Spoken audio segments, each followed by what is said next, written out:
Welcome to Lesson 6, which is all about ethos. We'll be talking about ethos and artistry and establishing credibility. Can a person persuade using language if they're not credible? If you think they're foolish or selfish or manipulative? Can they even persuade you using the best logical appeals and the best emotional appeals? Probably not. There's a Latin term, I know I shouldn't mix Latin and Greek with Aristotle, but a Latin term, sine qua non, which means without which nothing. So it's not everything, but it's necessary. That's what ethos is.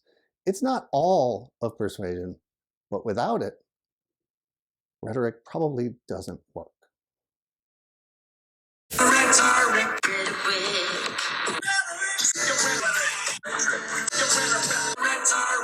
These are my promises. 1, I'll tell you what I'm going to tell you. 2, I'll tell you. 3, I'll tell you what I told you. I hope the structure helps. The overall philosophy of Aristotle often doesn't lend itself to broad, sweeping statements. So he uses a qualifier here, but it's still a pretty big pronouncement. He said that ethos, the appeal to credibility or character, is almost the most effective means of persuasion. So that's why we're going to dedicate an entire lesson to ethos, and this is what we'll be looking at. We're going to talk about Aristotle and how he defines rhetoric as an art form, and why that's important to this lesson on ethos and understanding different types of ethos. Then we're going to talk about the different types of ethos, exactly too. Situated ethos, which is not artistic. That's why we have this art thing up there, right? Invented ethos is artistic. Along the way, we're going to kind of run through some of the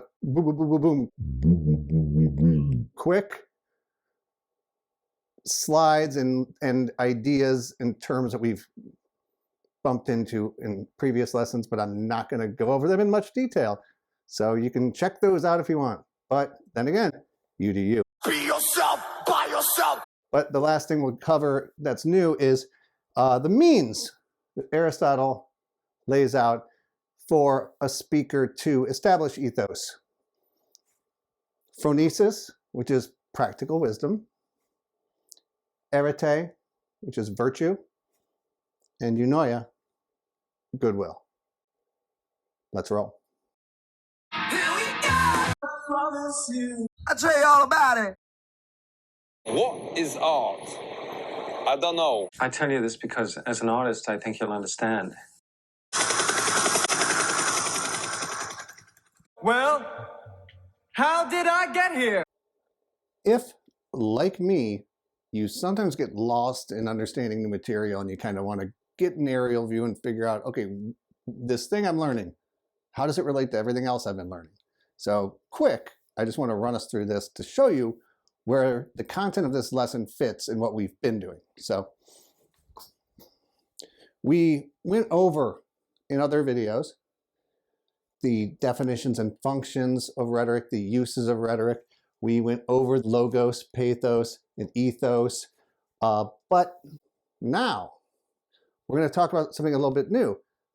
What makes rhetoric an art? The art of rhetoric versus other means of persuasion that are not artistic. So we're going to look at, in this lesson, a little bit of inartistic persuasion. That's not part of the art of rhetoric. Focusing a little bit on inartistic ethos, which is called situated ethos.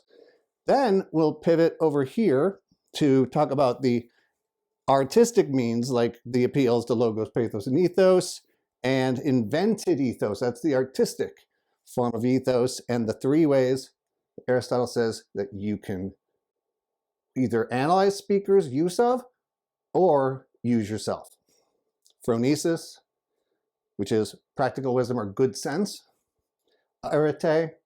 which is virtue or good character, and eunoia, which is goodwill or good intentions toward the audience. Let's go home.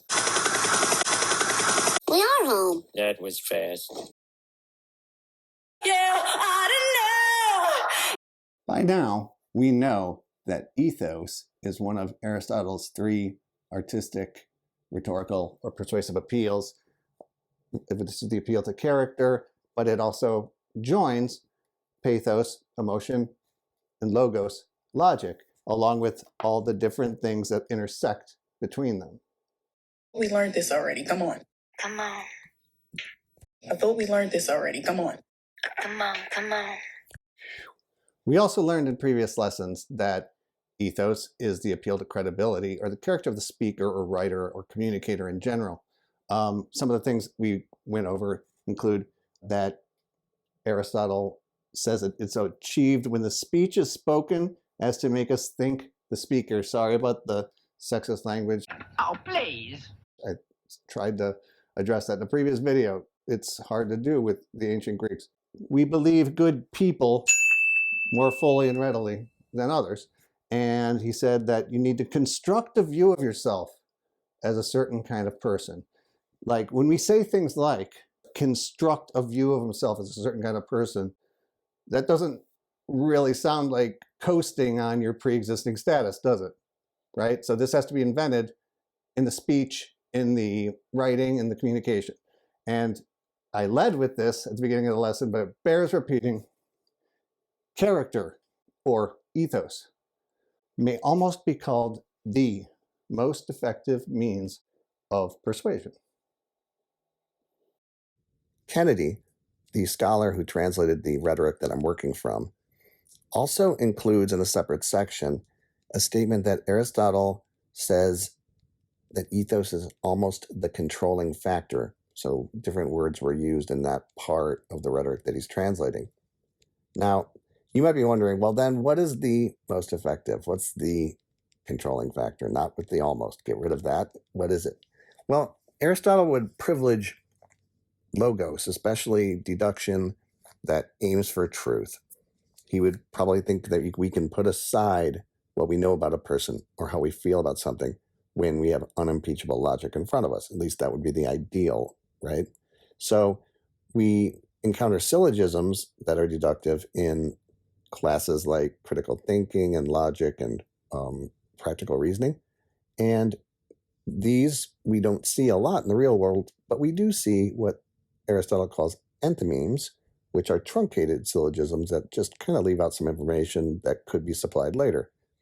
When we look at apparent truth, which is interesting because this is where ethos really comes into play.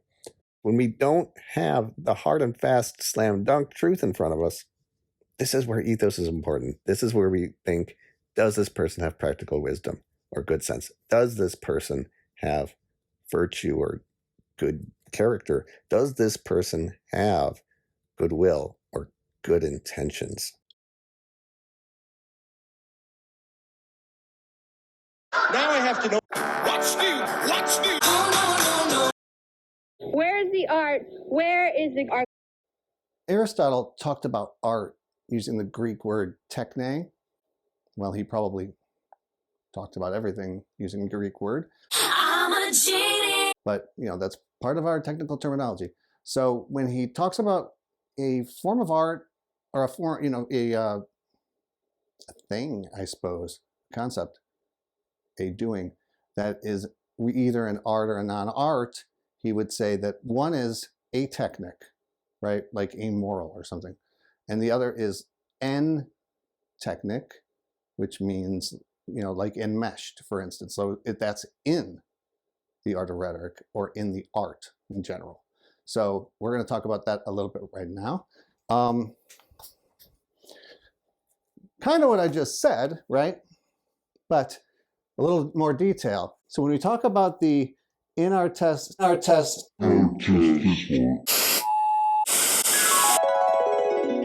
Bad dream. Yes. On our test. It's meta standard for our test. A piece. Our world. Hell no. Oh no. Ron Artest. World piece I should say. No. I should say Artest. Trying to go Dan Cleary, and Cleary says, okay. We'll see if this is a good decision or not. Two honed and sharpened athletes in the center of the ring. It's like a virtuoso being played on a Stradivarius violin. Artest and Daniel Cleary are going to throw some punches. Artest. Cleary, careful here. Cleary takes a little punch. Dan Cleary. Oh, that's dirty. Hold on, he got poked by DC. Artest. Face down. Dan Cleary. Dancing in his face. My name is Ron Artest. This is not a pretty sight. He's going to get up. He does. Cleary's got to cover up. Artest. Down goes Cleary. It was an unfortunate situation. What a nightmare.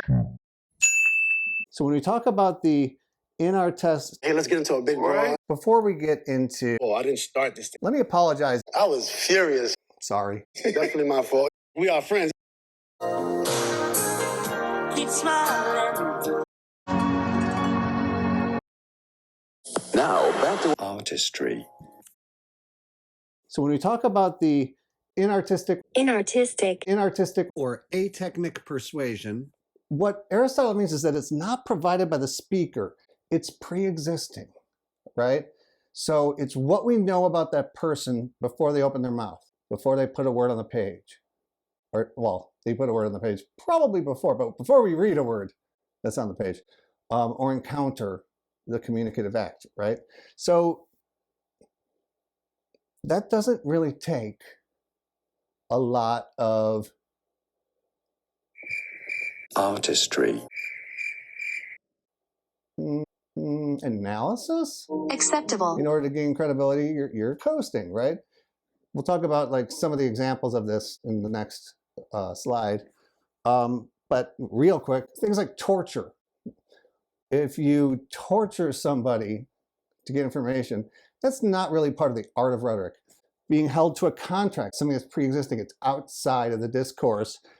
You know, you are bound, you are compelled to behave the way they want you to behave. Artistic or entechnic means of persuasion are provided by us. He says by method and by us. I like that he uses us for, you know, non-artistic is not from us, the person communicating.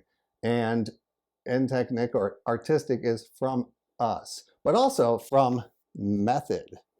And, you know, when he lays out the art of persuasion, the art of rhetoric, that's when he lays out logos, pathos, and ethos as the way of the artistic means of persuasion. Important distinction he makes here is that in artistic, if it's something that's outside the discourse, who the person is, what their status is before they even come to the event, all the, you know, all the other trappings that come along with that person, he says that these means need only be used.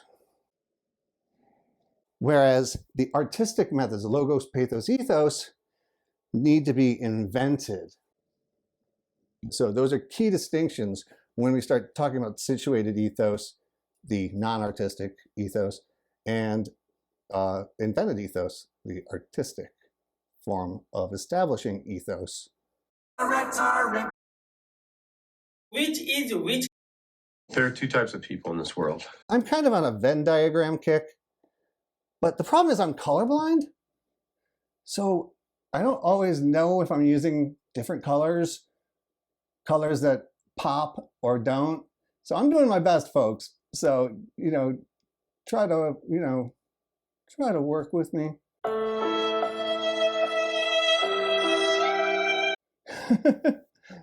Thank you, I appreciate it. So when we talk about the types of ethos and whether or not they're artistic, we can say that, you know, there's situated ethos over here and invented ethos, the artistic form, over here. The speaker's or writer's pre-existing status or role in a community. The reason it's not part of the art of rhetoric is because it's not created through discourse, through language, through communication, through speaking or writing. And some examples: a police officer in a uniform It's probably a good thing that, in a lot of ways, that we have something like that to recognize the person trying to make us evacuate a building doesn't have to establish their credibility through giving a speech, right? Things like a celebrity spokesperson for a product, a teacher in a classroom, right? I mean, when the teacher comes in, well, that's the teacher. I guess we are supposed to believe that person if they have good situated ethos. You might not have good situated ethos. A doctor in a hospital. Wearing a white coat in a hospital, no matter what your role is, can really kind of make people trust the messages you're giving them.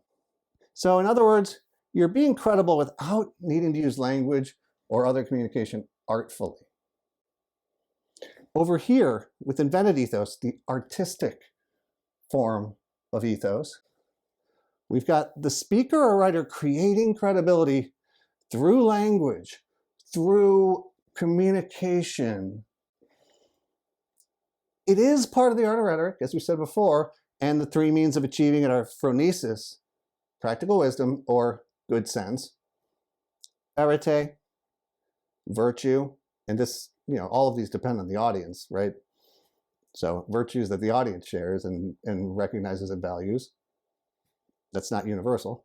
And eunoia, goodwill toward the audience, good intentions. And since Venn diagrams are meant to, in part at least, show overlap, let's take a look at an unsurprising feature of the Venn diagram explaining inartistic situated ethos and artistic invented ethos.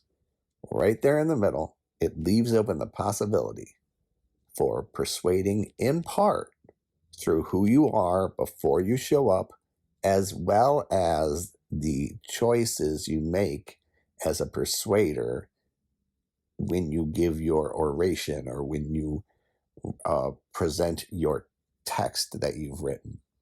So, like everything else, there's overlap. I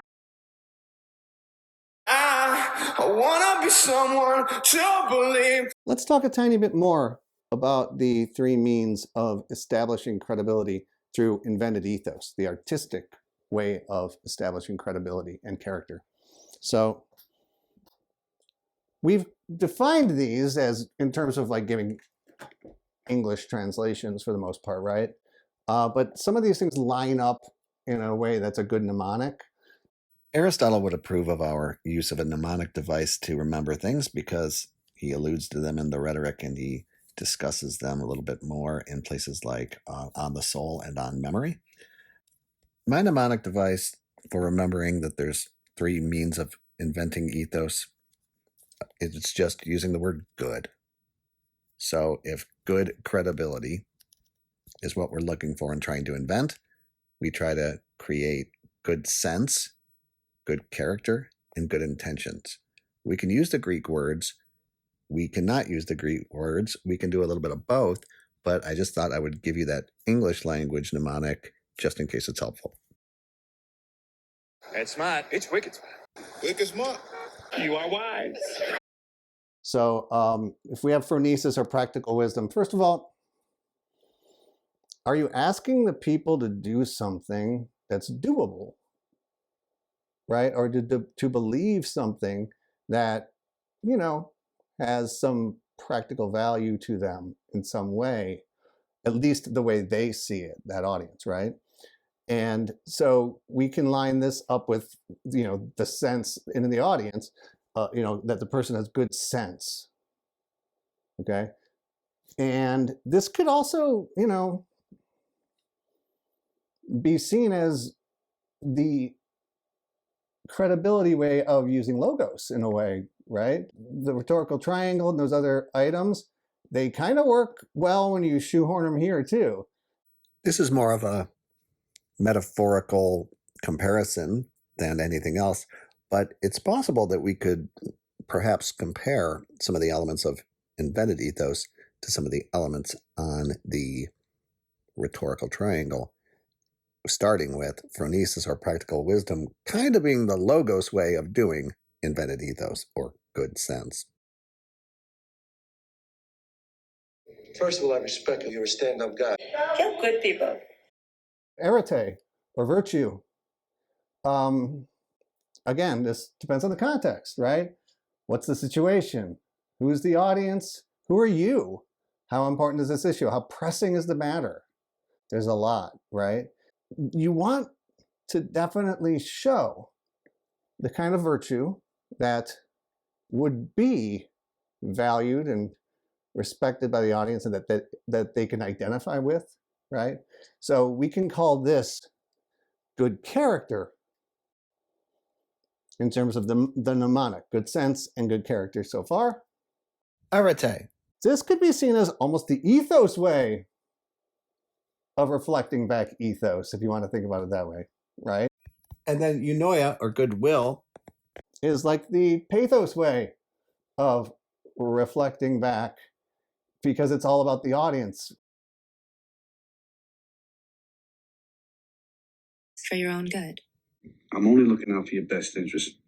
You have to show through eunoia or goodwill that you have good intentions, right, toward the audience, that what you're trying to persuade them to believe or do is not for your benefit, but for their best interest. And you have to show that through the communication, through the speech, through the writing. And good intentions is our lineup with the mnemonic devices. So good sense, good character, good intentions. And the context surrounding words or knowledge to be fully understandable. Remember context. We talked about that a little bit with each of them, but none of these things have a formula. Like the rest of rhetoric, like the rest of, writing and speaking and language in general, there is not like one prescribed way of doing stuff that always gets it done. So we have to think about and analyze the rhetorical situation before we, start thinking about these things. And when we're analyzing someone else's persuasion, likewise, we consider context and all the various parts of the rhetorical situation that are at play when someone's trying to persuade, to get you to believe something or do something, right? To get stuff done. All about how it all fits together. Regardless of whether or not we want to try tying phronesis, arete, and eunoia to the overall means of persuasion, we can still benefit from looking at the relationship between the three of them as a triangle, especially when we take note of the fact that, like the means of persuasion, logos, pathos, and ethos, the means of establishing ethos, just one of those means, also finds that the means are located in different parts of the rhetorical triangle. So we have phronesis or practical wisdom or good sense operating within the text a lot like logos does in the means of appeals. We also have arete or virtue or good character operating in the speaker, reflecting back to the speaker, just like ethos in the regular means of persuasion. And we have eunoia or goodwill, good intentions, located within the audience, which is a lot like pathos when we talk about the means of persuasion overall, or the three rhetorical appeals overall. Don't forget what I'm telling you. You want to be somebody? Be somebody who works for a living and takes care of his family. These kids could hurt you. You got to think for yourself. I hope you enjoy Venn diagrams. All about Venn diagrams. It is chock full of Venn diagrams. In keeping with the spirit of today's very Dr. John Venn-centric lesson, here's a quick Venn diagram that looks at the relationship between the three means of establishing credibility through invented ethos and the overlap between them, which is similar to the overlap that we examined in regards to logos, pathos, and ethos. You'll note that there's even a spot where it's possible that phronesis, arete, and eunoia could all be working to establish a speaker or writer's invented ethos, thus establishing good sense, good character, and good intentions all in one. Just as we did with the means of persuasion in a previous lesson, you don't have to worry about always splitting hairs between different appeals or different means of inventing ethos.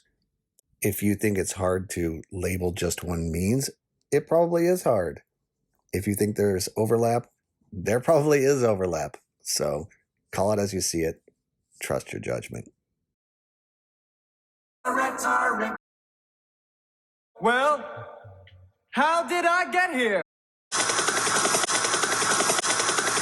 Before I wrap up, I want to once again provide that aerial view, kind of pan up and out to show where we are, where we've been, and how we got where we are in this lesson. So we earlier went over Aristotle's rhetoric and the definitions and functions and what the rhetorical appeals were.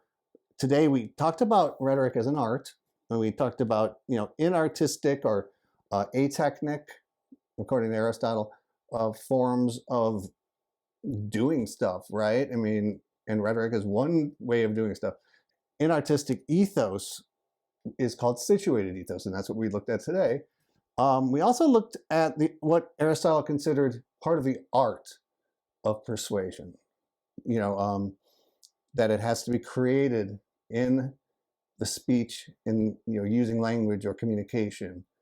I think that if we talked about like inartistic pathos, for instance, a sword is a really good way, back in Aristotle's time, and now I guess, I just don't see them much, to induce emotions or pathos in the audience, right? But that's not an artistic means of persuasion. That's just brute force, not art, all right? Same with just coasting and on who you are ahead of time with situated ethos. So when we talked about the artistic form of ethos, invented ethos, remember, inartistic just has to be used. Artistic has to be invented by method and by us, in Aristotle's words.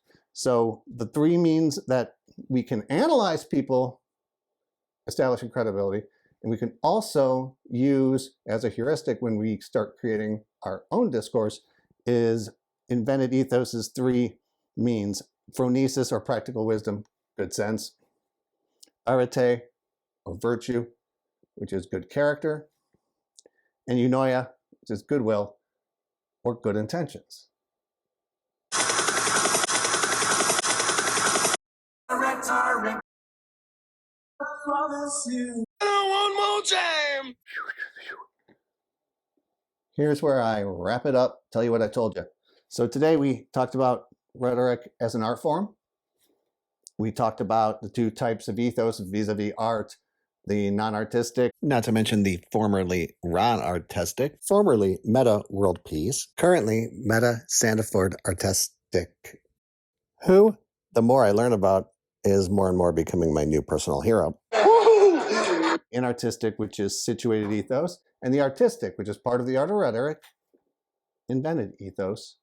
We also talked about the three ways of establishing credibility: phronesis or practical wisdom, good sense; arete or virtue, good character; and eunoia or goodwill, good intentions. I hope this helped. What's the 411, huh?